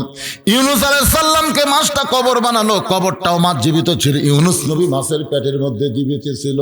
ইউনুস নবীরে খাইলো, মাছেতে গিলিয়া ফেরেশতা পাঠাইলেন আল্লাহ ইসমে আজম দিয়া। এই জন্য গজলটা গাচ্ছি। বর্তমানে আমাদের ইন্টারিম সরকারের প্রধান, তার নাম কি? জোরে কন। হাসিনা কিন্তু দোয়া ইউনুস পড়ে না, জানেন? ওকে একজন সাংবাদিক প্রশ্ন করছিল, বিপদে দোয়া পড়েন না? নাম খেয়াল হলি আর পারি না। ইউনুস নবীরে খাইলো মাছেতে গিলিয়া ফেরেশতা পাঠাইলেন আল্লাহ ইসমে আজম দিয়া। দমে দমে সে হরদম পরে সে ইসমে আজম, মাছেরই উদর হইতে বাঁচাইলা প্রাণ। ওমর ফারুক বলে, আলী রে 3 নম্বর প্রশ্ন করেছে, কবরের মধ্যে কয়েদি জীবিত আছে, সেই কবরটা কি, কয়েদিটা কি? আলী বলতেছেন কবরটা হলো মায়ের উদর, আর কয়েদি হলো সন্তান। জোরে খান সুবহানাল্লাহ। 3 নম্বর প্রশ্ন করলো, এমন কোন 2 ভাই যমজ জন্মগ্রহণ করলো, বহু বছর পরে তারা একসঙ্গে মৃত্যুবরণ করলো, কিন্তু এক ভাইয়ের চাইতে এক ভাই 100 বছরের বড়। আলী বলতেছেন একজনের নাম হলো আজিজ আলাইহিস সালাম, আর একজন হলো ওজার আলাইহিস সালাম। আল্লাহর কোরআন পড়েন তাহলে বুঝতে পারবেন। একজনকে আল্লাহ ঘুমের মধ্যে রাখছিল 100 বছর, ওই 100 বছর তার হায়াত কমে গেল। আবার 2 ভাইকে কাফের একসঙ্গে হত্যা করলো। ইতিহাস বলতেছে এক ভাইয়ের চাইতে এক ভাই 100 বছরের বড়। উমর ফারুক আলীকে বুকের মধ্যে নিয়ে বলতেছে, এমন এলেম আল্লাহ তোমারে কেমনে দিল? আলী বলতেছেন, যেদিন মেরাজের জুব্বা রাসূল আমার শরীরে পরায়া দেয়, সেদিন থেকে অনেক অজানা এলেম আমার সিনার মধ্যে আল্লাহ ঢুকাইছে। জোরে কোন সুবহানাল্লাহ। উম্মে সালমা যে 3টা শর্ত নবীকে দিলেন, যে 3টা শর্ত পুরো করে হলো আল্লাহ নবী উম্মে সালমাকে বিয়ে করব। ও মায়েরা, যারা পর্দার অন্তর আছেন, আমার সামনে যারা বসেছেন, একটু মনোযোগ দিয়ে শোনেন। রাসূল বলে, উম্মে সালমা আমি তোমাকে বিয়ে করতে চাই, প্রয়োজন হলে 3টা শর্ত পুরো করব। এখন শর্তগুলো বলো। উম্মে সালমা বলে, আমার 1 নম্বর শর্ত হলো, ওগো নবী, আপনার সঙ্গে যখন আমার বিয়ে হবে তখন আপনি হবেন আমার 2য় স্বামী। আপনি জানেন আমার প্রথম স্বামী আবু সালমা আপনার সাহাবী ছিল। আপনার সাহাবী আবু সালমা অসুস্থ হয়ে দুনিয়া থেকে বিদায় নিল। আমার বিশ্বাস আমার স্বামী জান্নাতে যাবে, আপনিও জান্নাতে যাবেন। এখন জান্নাতে যাওয়ার পরে আল্লাহ বলেছেন, ওয়ালা তাস্তাহি আনফুসুকুম, জান্নাতেরা যা চাবে আল্লাহ তাদেরকে তাই দিবে। আমার পূর্বের স্বামী যদি জান্নাতে গিয়ে আমাকে তার বউ হিসাবে চায়, আমাকে যদি তার বউ হিসাবে চায়, আমি কিন্তু তার সঙ্গে জান্নাতে বউ হিসাবে থাকতে চাই না। আমি আপনার সঙ্গে বিয়ে বসে আপনার সঙ্গেই আমি জান্নাতে থাকতে চাই। এই 1 নম্বর শর্ত যদি পুরা করেন, আমি নবীর বউ হয়ে জান্নাতে থাকবো, আমি সাহাবীর বউ হয়ে জান্নাতে থাকতে চাই না। আল্লাহ নবী বললেন, তোমার 1 নম্বর শর্ত আমি পুরা করাতে নিয়ত করলাম, তুমি নবীর বউ হয়ে জান্নাতে থাকবে। উম্মে সালমা, তোমার 2 নম্বর শর্ত কি? উম্মে সালমা বলে, রাসূলুল্লাহ আপনার সঙ্গে বিয়ে হওয়ার পরে হঠাৎ যদি আমার পূর্বের স্বামীর কথা মনে হয়, আর পূর্বের স্বামীর কোনো গুণের কথা আপনার কাছে বলি, আপনি কিন্তু মনে কষ্ট নেওয়া যাবে না। আগের স্বামীর কথা পরের স্বামীর কাছে বললে অবশ্যই স্বামী মনে কষ্ট পাবে। ওগো নবী, আমি একজন নারী হঠাৎ যদি বলেই ফেলে দিই আমার আগের স্বামীর কথা, আপনি কিন্তু কষ্ট পাওয়া চলবে না। সঙ্গে সঙ্গে নবী উম্মে সালমাকে বলে, উম্মে সালমা রে, আমার সঙ্গে যখন তোমার বিয়ে হবে আমি এমন মহব্বত তোমাকে করব, তোমার পূর্বের স্বামীর কথা একটা বারের জন্যও মনে হবে না। সুবহানাল্লাহ কেন? আল্লাহ নবীর যে 11টা বিবি, সমস্ত বিবিরাই বলেছে আমাদের নবী হলেন পৃথিবীর শ্রেষ্ঠ স্বামী। ধরে কোন সুবহানাল্লাহ। উম্মে সালমা বলে, রাসূলুল্লাহ আমার 3 নম্বর শর্ত হলো, ওই আগের ঘরের একটা সন্তান আমার কাছে আছে, আপনার সঙ্গে যখন আমার বিয়ে হবে আমার ওই সন্তানের দায়িত্ব কে নেবে? আপনি যদি আমার এতিম সন্তানের দায়িত্ব নেন তাহলে আপনার সঙ্গে আমার বিয়ে বসাতে কোনো আপত্তি নাই। আপনার বলেন তো আমাদের নবী কি ছিলেন? শিশুকালে মইরা গেছে মা, গর্ভে থাকতে মরছে পিতা, নবী চোখে দেখলেন না। কে করিবে লালন পালন, কে দিবে সান্ত্বনা, এই দুনিয়ার বড় এতিম নবী ছিলেন একজনা। নবী যখন 3টা শর্ত পুরা করে দিতে চায়, উম্মে সালমা বললেন আমার কোনো আপত্তি নাই। কিন্তু আল্লাহ নবী উম্মে সালমাকে কেন বিয়ে করবেন, এই কেনটার প্রশ্নের উত্তর হলো, আবু সালমা যখন নবীর সঙ্গে মদিনায় হিজরত করলো, মক্কা থেকে যখন মদিনায় হিজরত করলো, উম্মে সালমা স্বামীর সঙ্গে মদিনায় আসতে পারলেন না।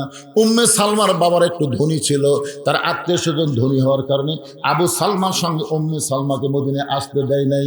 হঠাৎ আবু সালমা মদিনায় অসুস্থ হয়ে গেল। অসুস্থ অবস্থায় নবীকে বললেন, ওগো নবী, আমি আমার বউকে এতই ভালোবাসি, আমার বউকে নিয়ে আমি মদিনায় আসতে চাইছিলাম, কিন্তু ওদের বাপ চাচার কারণে আমার বউটাকে মদিনায় আনতে পারলাম না। আমি অসুস্থ হয়ে দুনিয়া থেকে বিদায় নিব, তবে একটা কথা আমাকে ওয়াদা দেওয়া লাগবে, আমার বউটা যখন মক্কা থেকে মদিনায় আসবে, আপনি নবী তাকে বিবাহ করবে। রাসূল বলে, উম্মে সালমা রে, তোমার স্বামীর কাছে ওয়াদা দেওয়ার কারণে আমি তোমাকে বিবাহ করার জন্য পাগল হয়েছি। আমি কোনো নারীর চেহারা দেখে রূপ দেখে বিয়ে করি না, আমি বিয়ে করি তাকে পুরাপুরি আশ্রয় দেওয়ার জন্যে। সুবহানাল্লাহ বলেন। আল্লাহ বলতেছেন, ফাসাল্লি রাব্বিকা ওয়ানহার। 1 নম্বর হলো নামাজ, 2 নম্বর হলো কুরবানি। এই কুরবানি হলো নামাজ আদায় করার জন্য। ইবাদতের পূর্ব শর্ত হলো হালাল খাওয়া। আপনি যখনই নামাজ পড়বেন তখন নামাজ কিন্তু আপনাকে বলে দিবে শরীর পাক, কাপড় পাক, নামাজের জায়গা পাক। এই 3টা পাক যদি না থাকে আপনার কিন্তু নামাজ হবে না। এখন শরীর পাক মানে কি বুঝতেছেন? শরীর পাক মানে গোসল করে শরীর পাক না, শরীরের ভিতরে হালাল খাদ্য। হালাল খাদ্য যদি না থাকে আপনার শরীর যতই গোসল করেন কোনোদিন পাক হবে না। তাহলে নামাজ পড়বার গেলে ইবাদতের পূর্ব শর্ত হলো হালাল খাওয়া। এই হালাল খাওয়াটার নাম হলো একটা কুরবানি। সুবহানাল্লাহ কর না কেন? শরীর পাক, শরীরে কি পাক? কাপড় পাক। যে কাপড় পরে নামাজ পড়বেন, এই কাপড় কি হওয়া লাগবে? হালাল টাকা দিয়ে কিনা লাগবে রে। সুদের টাকা, ঘুষের টাকা দিয়ে কাপড় একেবারে সে 1200 টাকার কাপড় গাও দেয় মানুষকে দেখাচ্ছেন আমার লাগাল কাপড় কে বলে। কিন্তু টাকা কি হালাল না হারাম? যদি হারাম টাকার কাপড় কিনে যতই হজ করেন নামাজ পড়েন, আল্লাহ কবুল করবে না। এই হালাল টাকায় কাপড় কেনা, এটা হলো একটা কুরবানি। সবচাইতে বড় কুরবানি হলো ইমানের দাবি যদি কুরবানি হয়, সেই দাবি ঘরে বসে থাকা নয়। ইমানের দাবি হলো কিছু বিনিময়। এই নামাজ আর কুরবানি যদি করতে পারেন তাহলে আল্লাহ হাউজে কাউসারের পানি পান করাবে, হাসর হবে তামার ছানি, উম্মত বলবেন পানি পানি। সেই দিনে নবী বিনে পানি দেওয়ার সাধ্য কারো নাই। আমরা সবাই যেন নামাজ এবং কুরবানি করে আল্লাহ রাসূলের হাউজে কাউসারের পানি পান করতে পারি। আল্লাহ যেন তৌফিক দেয়। সকলে বলি আল্লাহুম্মা আমিন। ইস্তিগফার পড়, আস্তাগফিরুল্লাহ রব্বি মিন কুল্লি জামবি ওয়া তুবু ইলাই, আস্তাগফিরুল্লাহ রব্বি মিন কুল্লি জামবি ওয়া তুবু ইলাই, লা হাওলা ওয়ালা কুওয়াতা ইল্লা বিল্লাহিল আলিয়্যিল আযীম। আল্লাহুম্মা আমিন। আয় আল্লাহ তাআলা, টপ টপ করে নিয়র পড়তেছে কঠিন শীতের ভিতরে তোমার পাগল বান্দা বান্দিরা আরামের বাড়ি ঘুমকে বাদ দিয়া কোরআন হাদিসের মহব্বত কলিজার মধ্যে নিয়ে এই জান্নাতের বাগানে বসে বসে কোরআন হাদিস আলোচনা শোনার শেষে আমি গুনাহগারের সঙ্গে রহমতের দরজায় ফকির হয়ে দোকানা হাত তুলেছি। আল্লাহ মেহেরবানি করে আজকের মাহফিল আমাদের সকলের হেদায়েতের জন্যে, নাজাতের জন্যে, জান্নাতের জন্যে কবুল করো। এই মাহফিলের শুরু থেকে শেষ পর্যন্ত যত আলোচনা হয়েছে আল্লাহ, এর মধ্যে যদি ত্রুটি হয়, ভুল হয়, মাফ করে দাও। এর যা হাদিয়া মঞ্জুর করো। সোনার মদিনায় নবী পাকের রওজা মোবারকে আল্লাহ কবুল করে নাও। তামাম আম্বিয়াই কেরাম, আসহাবে কেরাম, তাবিনী কেরাম, তাবিনী কেরাম, তামাম পৃথিবীর মাটির নিচে যত মুমিন মুমিনা শুয়ে আছে আল্লাহ, সকলে আরওয়াফে হাদিয়া কবুল করো। ও মাবুদ, আমরা যারা হাত তুলেছি, আমাদের জনম দুঃখনী মা, আমাদের বাবা যাদের কবরে চলে গেছে, আল্লাহ মেহেরবানি করে মা বাবার কবরকে জান্নাতের টুকরা বানাও। এই পোশাকখালীর মসজিদকে আল্লাহ তুমি কিয়ামত পর্যন্ত কবুল করো। যেই ছেলেরা কষ্ট করে মেহনত করে আজকের জান্নাতের বাগান লাগাইছে, এই সমস্ত ছেলেদেরকে, যুবকদেরকে মসজিদে 5 ওয়াক্ত নামাজি কবুল করে নাও। আমার মায়েরা যারা পর্দার অন্তরালে বসে বসে শুনলো, আবিদা সালিয়া পদ্মারজি কবুল করে, মা ফাতেমার চরিত্র দান করে দাও। আল্লাহ আমি অসুস্থ, আমার মতো অসুস্থ অবস্থায় যারা হাত তুলেছে সবাইকে সুস্থতার নিয়ামত দান করো। আল্লাহ চেয়ারম্যান সাহেবকে কবুল করো। তোমার ঘর মসজিদের জন্য সরকারি অনুদান 1,15,000 টাকা দিবে। আল্লাহ তাকে তুমি জনগণের খাদেম হিসেবে কবুল করো। সমস্ত বিপদ আপদ মুসিবত থেকে আল্লাহ তুমি তাকে হেফাজত করো। আয় আল্লাহ, আজকে মসজিদের সভাপতি, মাহফিলের সভাপতি, আজকের যুবকেরা যারা মাহফিলের সদস্য, তাদের সকলকেই জান্নাতি কবুল করে নাও। মাবুদ, আজকের মাহফিলের সম্মানিত সভাপতি, সহসভাপতি, প্রধান অতিথি, বিশেষ অতিথি, আল্লাহ সকলকেই তুমি কবুল করো। হাজির সাহেবদের কবুল করো, মুরব্বীদের কবুল করো, যুবকদেরকে কবুল করো, কচিকাচা বাচ্চাদের কবুল করো। আমার মা বোনদের আল্লাহ তুমি কবুল করো। কে কোন নিয়তে হাত তুলেছে আল্লাহ সকলের নিয়ত নেগাশাক আল্লাহ তুমি পুরা করে দাও। মাবুদ, অনেকে বিপদে আছে, মুসিবতে আছে, সমস্ত বিপদ আপদ মুসিবত থেকে আল্লাহ তুমি হেফাজত করো। আবার দোয়া করি এই প্রসাদখালির উপরে তুমি রহমত বরকতের দরজা খুলে দাও। প্রত্যেক বছর এমন করে একটা জান্নাতের বাগান যেন এরা লাগাতে পারে, এমন ইমানি শক্তি আল্লাহ এদেরকে দান করে দাও। সুবহান রাব্বিকা রাব্বিল ইজ্জাতি আম্মা ইয়াসিফুন ওয়া সালামুন আলাল মুরসালিন আলহামদুলিল্লাহি রাব্বিল আলামিন। ওয়াজাল আখিরাতি কালিমাতুনা ইনদাল মাউতি লা ইলাহা ইল্লাল্লাহু মুহাম্মাদুর রাসূলুল্লাহ সাল্লাল্লাহু আলাইহি ওয়াসাল্লাম। আসসালামু আলাইকুম ওয়া রাহমাতুল্লাহি ওয়া বারাকাতুহু।